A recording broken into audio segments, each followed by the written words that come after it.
Hola, hola, compañeros, compañeras, ¿cómo están? Ahí estoy tratando de compartir pantalla para mostrar algunas cosas que me parecía bueno poder socializar, más gráficamente también, eh,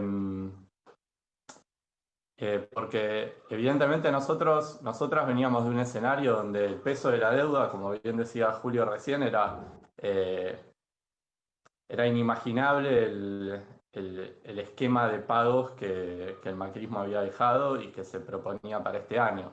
Entonces, frente a esa imposibilidad absoluta de pagar, es que se abrían distintos caminos, ¿no? El gobierno actual toma el camino de la renegociación. Nosotras, desde este espacio que estamos construyendo, lo que estamos proponiendo como salida política era arrancar por otro lado, ¿no? Por parar la pelota mientras se investigaba esa deuda. Ahora vamos a un escenario que es diferente y que amerita también que tengamos más elementos para esa discusión política, que no es evidentemente la misma que cuando arrancó el año. Por eso preparé algunos gráficos ahí para compartir con respecto a la situación actual de la deuda. Como bien mencionaba Julio recién, hay una diversidad de acreedores, de instrumentos con los que está tomado. Hay un peso de los vencimientos que es muy importante hasta el año 2028 en el marco de la crisis económica en la que estamos, de la crisis sanitaria en la que estamos, y que también una parte muy importante de esa deuda aparte está tomada en dólares o en euros, que no son monedas que podamos producir acá. Entonces, eso impone sobre la, sobre la estructura productiva, digamos, y sobre el perfil productivo del país, una presión para que se puedan generar esos dólares. A ver, acá armé un par de cuadritos para graficar qué pasó en el presupuesto de los últimos años. Lo que se ve en verde acá abajo es el peso de la deuda pública, que como vemos va creciendo en desmedro de esta parte azul que viene a ser los subsidios. Cuando vemos eso, ¿qué implicó? Implicó que los pagos de deuda se duplicaron. Si en el 2015 eran 100, ahora equivalen a 210, mientras el gasto total del Estado se redujo de 100 a 91, cayó un 10%. En términos reales estamos hablando. Tomé el 2015 y no otro año por una cuestión estadística de las dificultades para tener un dato de inflación más preciso, ¿no? Porque tampoco es que sea un año especialmente relevante para ser el punto de partida, pero bueno, es una referencia para ver cómo, ante la caída de los gastos del Estado, la pobreza creciente y demás, los pagos de deuda se incrementaron enormemente, se duplicaron y hacia adelante el escenario se agravaba. Acá vemos el perfil de la deuda tal como estaba el 31 de diciembre, que para este 2020 implicaba pagos por 78.900 millones de dólares. También son montos francamente inimaginables y que hacia varios años para adelante se prolongan. También acá marqué como el promedio de varios años, como para que se vean como distintos escalones a futuro que había, donde el peso de la deuda recién podemos pensar que bajaba un poco hacia el año 2029-2030, con el perfil como estaba planteado. Yendo también a visibilizar más gráficamente cómo era la composición de esa deuda con distintos actores. Acá tenemos el 20% que se mencionaban de los bonos bajo ley extranjera, los 44.000 millones con el FMI, eh, los bonos bajo ley argentina, que es deuda en dólares y también en pesos, que es también cerca de un 25%, y letras, que es deuda de muy corto plazo. Acá lamentablemente no pude separar lo que es la deuda en poder del ANSES, aunque sí está separada la del Banco Central, porque la disponibilidad de la información no existe. Bueno, acá para verlo gráficamente, ¿por qué la discusión se empieza a ordenar desde la discusión con el Fondo Monetario y con los bonos bajo legislación extranjera? Si vemos en este gráfico, donde está marcado con distintos colores para adelante cuál es el peso de estos vencimientos, vemos que si bien este año lo más importante son los bonos de ley argentina, hacia adelante los bonos de legislación extranjera van tomando más peso y en especial en 2022 y 2023 la deuda con el Fondo Monetario tomó un peso muy relevante. Bueno, acá yendo un poco a ver el perfil de las monedas. Como decíamos, los dólares son lo más difícil de obtener para pagar esas deudas también, porque no solo alcanza con decir, bueno, recortemos lo que haya que recortar, como si fuéramos Caballo o alguno de esos ministros ajustadores, y dediquémosle al pago de la deuda, porque si necesitas una cantidad de dólares que no existen, no la vas a poder pagar tampoco. Entonces, eso genera un problema de política económica que se superpone al problema de la disponibilidad de los recursos internos meramente. Entonces, acá vemos que se venían 4 años, o sea, toda la gestión de este gobierno con necesidad de suplirse de 31.000 millones de dólares por año. ¿Y eso es mucho o es poco? Ahí me parecía que podía servir venir a ver que estas son las exportaciones importaciones tal como las muestra el INDEC. Entonces, acá lo que vemos en esta viborita que se muestra cuando está por arriba del cero es que las ventas al exterior superan a las compras. Como vemos, hay algunos años donde pasa al revés y luego con las devaluaciones eso se revierte, pero si ven acá, tenemos del 2017 al 2018, hay un proceso de varios años de un saldo muy deficitario de la balanza comercial y luego, producto de la devaluación y de la crisis económica, una caída de las importaciones y eso permitió tener, que es momentáneo, un superávit comercial marcado. Ahora, ¿de cuánto hablamos? Y bueno, acá, no sé, entre el 2016 y 2018 hubo muy poquito tiempo de algo de superávit y son cerca de 2.000 millones, ponele 5.000 millones en un año, en el mejor de los casos, quizá hubo otros años mejores, pero en el marco de otros precios de las materias primas.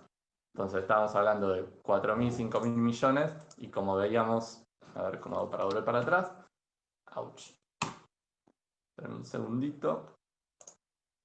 Y como habíamos visto previamente, las necesidades eran 30.000 millones. Entonces, también, incluso en estos términos, es impagable. Acá vemos lo marroncito viene a ser esa misma viborita que se veía antes, pero en estas barritas se ven los pagos de intereses de la deuda también. Y ahí vemos cómo esos años de superávit comercial acá desaparecieron prácticamente para dedicarse íntegramente a pagar deuda e incluso acá la diferencia entre las necesidades de financiamiento y los dólares que brinda la balanza comercial, con qué se cubrieron y bueno, con más deuda. Bueno, volviendo un poco a lo nuestro de la deuda, ¿qué es lo que pasa con la deuda en moneda extranjera? Acá excluía al Banco Central momentáneamente y acá vemos que ese 20% que teníamos de los bonos bajo ley extranjera pasan a ser el 35%. Son la porción más relevante de la deuda en moneda extranjera. Y le siguen luego el FMI y los bonos bajo ley local. Entonces, al ver esto entendemos un poco cuál es el recorrido que se fue fijando el gobierno pensando en reordenarlo bajo estas bases, el perfil de deuda. Acá en otro cuadro podemos ver ese perfil, esos 31.000 millones que había por año, cómo se van distribuyendo entre los distintos instrumentos. No lo quiero hacer muy largo, armé un montón de gráficos y se pueden armar más a pedido. Ahora si hay preguntas que quieran ver algún tipo de perfil en especial que se les ocurra, la pueden pedir y si lo puedo armar, tengo los gráficos medio dinámicos preparados para que pueda haber también en el momento de preguntas especulaciones sobre esto también. Bueno, ¿qué pasa con la renegociación de esos bonos bajo ley extranjera? Como bien se mencionó y como hemos denunciado desde esta campaña, es deuda que nuevamente implica la cesión de soberanía a tribunales internacionales. Le da a elegir a los bonistas actuales entre distintos bonos a futuro, donde esta vez ya no hay más bonos a 100 años, sino que ese bono se rescata íntegramente y el último bono queda para el 2047. Los intereses, si no hay modificaciones de la propuesta que hizo el gobierno actualmente, comienzan a pagarse en 2023. La tasa de interés baja sensiblemente porque comienza en 0,50, termina un poco por debajo de 5%, cuando antes había una cantidad de bonos importante por encima del 8%, o cerca del 8%, y la quita de capital es bastante chica teniendo en cuenta el valor de los bonos en el mercado, que está por cerca del 40% del valor nominal, y las quitas de capital que se ofrecen son en función, como decíamos antes, a cada tenedor de bonos le dan para ofrecer distintas alternativas, y en esas alternativas hay quitas que van del 0 al 20%. En algunos casos le dan más plazos, menos plazos, y se mantienen las cláusulas de acción colectiva, que son estas. A ver, después del canje de bonos del 2005, algo que se innovó en algún sentido es que para que no hubiera fondos buitres a futuro que quisieran reclamar el total de la deuda sin aceptar las renegociaciones, se incorporó en el contrato de los bonos que si había alguna renegociación de deuda, si lo acepta un determinado porcentaje de los tenedores de esos bonos, esa deuda se renegocia. Eso está vigente para estos bonos que se están renegociando ahora y va a estar vigente para los nuevos bonos renegociados. Entre el 66 y el 75% de los tenedores tienen que aceptar la oferta para que se implemente. Si no, se va hacia un default, no por una cuestión de soberanía o de decisión soberana, sino más bien por como una derrota de este tironeo que habría entre el gobierno para que acepten esta propuesta que hace y los tenedores de bonos. Volviendo un poco, como decíamos, la quita de capital, como van del 0 al 15%, en algún sentido eso está hecho como para que no sea leído como una oferta hostil, porque justamente no hay un recorte fuerte en ese capital que podía ser leído como una voluntad más confiscatoria o algo así, sino que es el hecho de que haya para los tenedores posibilidad de elegir bonos que no tengan quita es como una muestra de ser amistosos con el mercado. Bueno, haciendo como un cálculo de cómo se distribuirían esas elecciones posibles de los bonistas, el cálculo que a mí me dio es que aproximadamente la quita promedio sería de un 7,9%, los intereses bajarían 40.000 millones de dólares, y en valores corrientes la deuda se reduce 45.000 millones, y el valor presente, que es algo que miran mucho los inversores, se reduciría en un 50%. El valor presente es lo que se usa para lo que aparece ahora como exit yield o tasa de salida, que es cuánto es lo que esperan ganar los bonistas cuando salga la renegociación. Porque, dicho sea de paso, no se da está medio implícito que van a tener una tasa de ganancia en función de esto, que va a ser de cerca del 10%. Eso es lo que está en discusión ahora en el cálculo de esto. Acá vemos la comparación entre el perfil actual, que es lo que está en color clarito, y lo que está en verde es lo que sería el perfil renegociado de estos bonos, donde, como se puede ver muy notoriamente, los próximos 5 años quedan despejados y el peso relevante comienza a partir del 2026. ¿Cómo vengo de tiempo? Ya me falta poquito, pero... Demian, te has pasado un poquito, pero termina, ¿no? Voy redondeando, Vale entonces. la pena Bueno, que... voy redondeando. Bueno, decíamos entonces.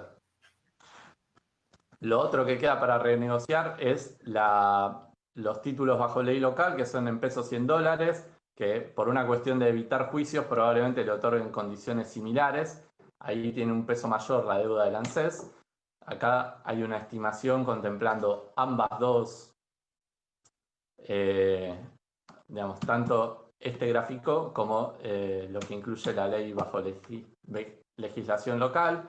Como vemos, son parecidas las curvas, pero suben todavía más, y lo que vemos es que es todavía más lo que se despeja de estos años, porque los bonos bajo ley local tenían un peso muy fuerte estos años. Para dar un paneo rápido, quedan otras cuestiones de deuda muy relevantes, que son las letras de muy corto plazo, que suman 24.000 millones de dólares. Eso es deuda a pagar entre este año y principios del año que viene, que a eso quizás es probable que le den también algún tratamiento de renegociación y que implica discutir con bancos locales, montos más chicos de préstamos de bancos a corto plazo, el resto de los organismos internacionales. Ahí está presente lo del Club de París, que quedaba la última cuota de lo que se había renegociado en el 2014. El FMI, que se sabe que hay negociaciones avanzadas, que se había especulado con que hasta el 2000, que le habían pedido desde el gobierno que hasta el 2023 no hubiera pagos. Y después, ¿qué pasa con la deuda en el sector público? Acá hay una especulación propia con respecto a cómo podrían quedar los pagos, incluyendo, digamos, de los sectores más relevantes que decíamos recién, que después si quieren podemos volver a esto en la parte de las preguntas. Y acá está la comparación entre el escenario inicial y el escenario proyectado de algunos de estos sectores. Para cerrar entonces, ¿qué es lo más importante? Lo más importante es pensar, así como hay una cuestión de ciclo económico que motoriza también la deuda, como vimos antes, la cuestión de las importaciones, las exportaciones y demás, esas políticas pueden ser, las políticas públicas pueden hacer más profundas las necesidades de divisas. Entonces, así como durante el macrismo se permitió que las exportaciones no tuvieran la obligación de liquidar divisas y que puedan quedar divisas en el exterior, esa es como un ejemplo de política paradigmático de lo que quita dólares en disponibilidad para el crecimiento económico. Ahora, ¿qué políticas se va a dar el gobierno de cara a esta nueva limitación que impone la deuda y que exige una inserción internacional que demande dólares? Entonces, ahí el problema de la impagabilidad de la deuda que había a principio de año ahora se transforma en un problema de una dificultad, de un condicionante muy importante sobre la política económica para los próximos años, y que obliga también a que afinemos la mirada ya no solo sobre la deuda, sino también sobre el modelo económico, el modelo extractivista, el modelo de qué derechos tienen los trabajadores y trabajadoras y qué modelos tienen y qué derechos tienen los pueblos en general a un ambiente sano, a un ambiente libre de violencias y demás. Bueno, pido disculpas por haberme excedido.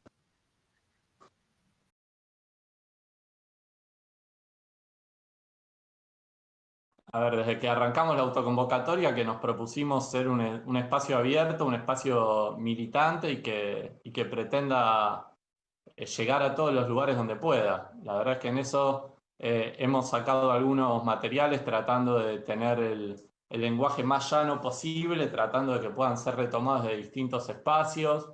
Impulsamos distintas actividades como las concentraciones frente al Congreso, frente a la sede del FMI, algunas que se han hecho en otras ciudades también contra el pago de la deuda, por la suspensión de pagos y la investigación, que incluso en algunos casos ha superado y ha sido retomada quizás en algunos casos con otras consignas, en otros casos con nuestra misma consigna de parte de otras organizaciones.